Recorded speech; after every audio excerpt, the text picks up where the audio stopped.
जब से इंसान ने इस दुनिया में आंखें खोली है ना, एक प्राणी है जिसने उसे हमेशा हैरत में डाला है।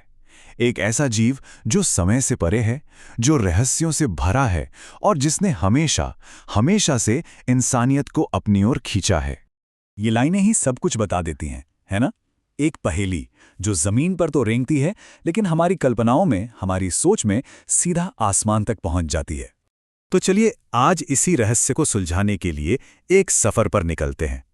हम प्राचीन भारत से शुरू करेंगे और दुनिया के कोने कोने तक जाएंगे और उन महान सर्पों की कहानियों को जानेंगे जिन्होंने हमारी सभ्यताओं की नींव रखी। हमारी ये यात्रा शुरू होती है भारत की उन पौराणिक कथाओं से जहां से नागों की उत्पत्ति हुई। एक ऐसी जगह जहां सर्प सिर्फ एक जीव नहीं, बल्कि उन्हें देवताओं का दर्जा दिया गया। तो कहानी कुछ यूं है कि महर्षि कश्यप और उनकी पत्नी कद्रू से 1000 दिव्य नागों ने जन्म लिया। और हाँ, ये कोई मामूली सर्प नहीं थे, ये दिव्य प्राणी थे जिनके पास अपार शक्ति और गहरा ज्ञान था। और इन हजारों में से 2 नाम सबसे मशहूर हुए, शेषनाग और वासुकी। अब देखिए, ये दोनों भाई थे, लेकिन ब्रह्मांड में इनकी भूमिकाएं कितनी अलग थीं। एक तरफ हैं शेषनाग, जो अनंत काल के प्रतीक हैं। भगवान विष्णु के लिए ब्रह्मांड के सागर में बिस्तर बन जाते हैं। तो वहीं दूसरी ओर हैं वासुकी, जिन्हें नागराज यानी नागों का राजा कहा जाता है। वो भगवान शिव के गले का आभूषण बनते हैं और त्याग का सबसे बड़ा उदाहरण पेश करते हैं। शेषनाग का महत्व कितना बड़ा है, इसका अंदाजा आप इसी बात से लगा सकते हैं कि भगवद गीता में भगवान कृष्ण खुद कहते हैं, नागों में मैं अनंत यानी शेष हूं। मतलब ये उन्हें सिर्फ एक प्राणी नहीं, बल्कि दिव्यता और अनंत के विचार से सीधा सीधा जोड़ देता है। और वासुकी, उनका सबसे बड़ा योगदान था समुद्र मंथन के दौरान। जब देवताओं और असुरों को अमृत का अमृत पाने के लिए सागर को मथना था, तब सवाल उठा कि मंदराचल पर्वत को घुमाने के लिए रस्सी कौन बनेगा। तब नागराज वासुकी खुद आगे आए। सोचिए, ये कितना बड़ा त्याग था।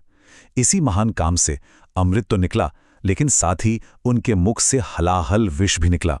ये हमें सिखाता है कि महान चीजों को पाने के लिए अक्सर बहुत पीड़ा सहनी पड़ती है। चलिए अब भारत की सीमाओं से बाहर निकलते हैं और ये देखते हैं कि सर्प का ये शक्तिशाली प्रतीक दुनिया भर की दूसरी संस्कृतियों में कैसे मौजूद है। तो सवाल उठता है कि क्या ये सिर्फ भारत की बात है? इसका सीधा सा जवाब है नहीं, बिल्कुल नहीं। भारत से लेकर स्कैंडिनेविया तक और वहां से लेकर मेसो अमेरिका तक सर्प की कहानी लगभग हर पुरानी सभ्यता की नींव में मौजूद है। अगर हम नॉर्स माइथोलॉजी की बात करें तो वहां हमें 2 महान सर्प मिलते हैं। पहला है जर्मुनगांड, विश्व सर्प, जो इतना विशाल है कि पूरी दुनिया को अपनी कुंडली में लपेटे हुए है, अपनी ही पूंछ को मुंह में दबाए। ये अनंत चक्र का प्रतीक है। और दूसरा है निधौग, जो ब्रह्मांड को थामने वाले पेड़ यगदरासिल की जड़ों को लगातार कुतरता रहता है। ये उस बुराई का प्रतीक है जो भीतर से सब कुछ खोखला कर देती है। और फिर एज़टेक सभ्यता में हमें पंखों वाला सांप मिलता है, क्वेट्ज़ालकोआट्ल। ये विनाश का प्रतीक नहीं है, बल्कि एक दिव्य गुरु है। उन्होंने ही इंसानों को ज्ञान, खेती और सभ्यता का तोहफा दिया। उन्होंने ही सितारों को पढ़ना और कैलेंडर बनाना सिखाया। ये सांप की उस विनाशकारी छवि से बिल्कुल अलग है ना? यहां वो ज्ञान और निर्माण का प्रतीक है।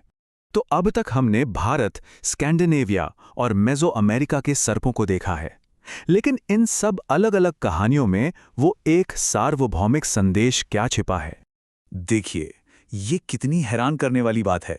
चाहे भारत में शेषनाग का पृथ्वी को अपने फन पर थामना हो, या नॉर्स दुनिया में जर्मुनगांड का पूरी पृथ्वी को घेरना हो, या फिर एज़टेक सभ्यता में क्वेट्ज़ालकोआट्ल का दुनिया की नींव रखना हो, हर जगह सर्प दुनिया के आधार या उसकी सीमा के रूप में काम कर रहा है।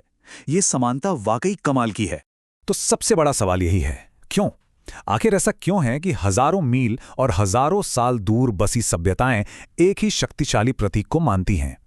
इसका जवाब उन 2 बुनियादी सच्चाइयों में छिपा है जो सर्प हमें सिखाता है। पहला सच है परिवर्तन का। सर्प अपनी केंचली उतारता है। ये एक ऐसी चीज है जो देखने में मौत जैसी लगती है, लेकिन असल में ये पुनर्जन्म और अमरता का प्रतीक है।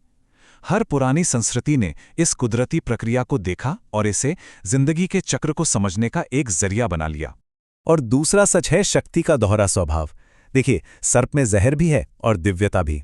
वो जीवन ले भी सकता है और जीवन की रक्षा भी कर सकता है। ये हमें सिखाता है कि शक्ति अपने आप में न तो अच्छी होती है न बुरी।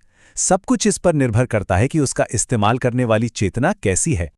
तो आखिर में शेषनाग, वासुकी, जोमुनगांड्र, निधोग और क्वेत्सालकोआट्ल ये सिर्फ पौराणिक कहानियों के जीव नहीं हैं। ये परिवर्तन, शक्ति का दोहराव, सृष्टि और विनाश जैसी उन सच्चाइयों के प्रतीक हैं जो कभी नहीं बदलती। ये हमारी साझी इंसानी चेतना का हिस्सा हैं और हम सब कहीं ना कहीं उन्हीं सच्चाइयों की संतानें हैं।